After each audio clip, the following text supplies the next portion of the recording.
നമുക്ക് കറിക്ക് കിട്ടിയേക്കണത് പിലോപ്പിയാണ് കേട്ടോ. പിലോപ്പി തേങ്ങ അരച്ച് പച്ചമാങ്ങ ഇട്ടാണ് കറി വെക്കാൻ പോണത്. തേങ്ങ അരച്ചെടുക്കുക. അതിലേക്ക് മുളക് പൊടിയും മഞ്ഞൾപ്പൊടിയും ചേർത്ത് അരച്ചെടുക്കുക.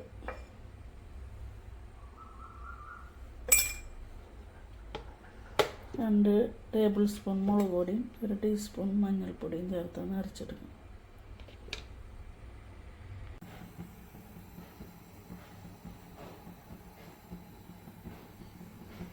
നമുക്ക് മീൻകറി തയ്യാറാക്കി എടുക്കാം. ചട്ടി ചൂടായിട്ടുണ്ട്. വെളിച്ചെണ്ണ ഒഴിച്ച് കൊടുക്കുക. കറിവേപ്പില ഇട്ട് കൊടുക്കുക. ചെറിയ ഉള്ളിയും ചേർത്ത് കൊടുക്കുക. പച്ചമുളകും ചേർത്ത് കൊടുക്കുക. ഇഞ്ചിയും ചേർത്ത് കൊടുക്കുക. പെട്ടെന്ന് വഴന്നിട്ടാണ് കുറച്ച് ഉപ്പ് ചേർത്ത് നല്ലോണം മുരിഞ്ഞ് അരച്ച് ഉള്ളിയൊക്കെ നല്ല ഗോൾഡൻ കളറായിട്ട് വന്നത് നല്ലോണം മൂത്തിട്ടുണ്ട്. ഇത് നമുക്ക് ഇതിലേക്ക് അരപ്പ് ചേർത്ത് കൊടുക്കുക.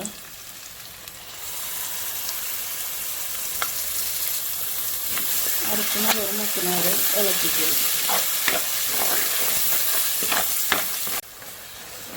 അരപ്പൊക്കെ നല്ലോണം മൂത്തിട്ടുണ്ട്. നമുക്ക് ഇതിലേക്ക് ഈ അരച്ച പാത്രം കഴുകിയ വെള്ളമൊന്നും ചേർക്കുക. കുറച്ച് വെള്ളം കൂടി ചേർത്ത് കൊടുക്കുക.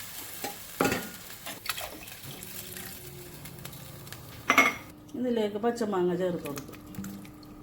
പിലോപ്പിക്ക് നല്ല പുളി കൂടുതൽ വേണം. അതുകൊണ്ടാണ് മാങ്ങ കൂടുതൽ എടുത്തേക്കുന്നത്.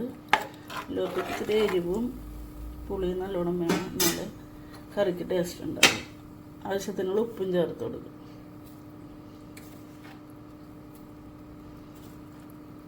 അരപ്പ് തിളച്ച് കഴിയുമ്പോൾ നമുക്ക് മീൻ ചേർത്ത് കൊടുക്കും. അരപ്പ് നല്ലോണം തിളച്ചിട്ട് നമുക്ക് മീൻ ചേർത്ത് കൊടുക്കുക.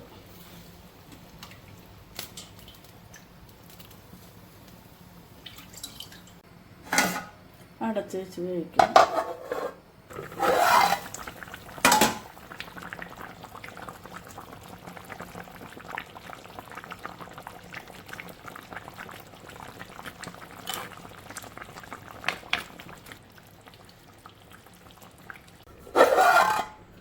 അങ്ങനെ നമ്മുടെ പിലോപ്പി കറി തയ്യാറായിട്ടുണ്ട്.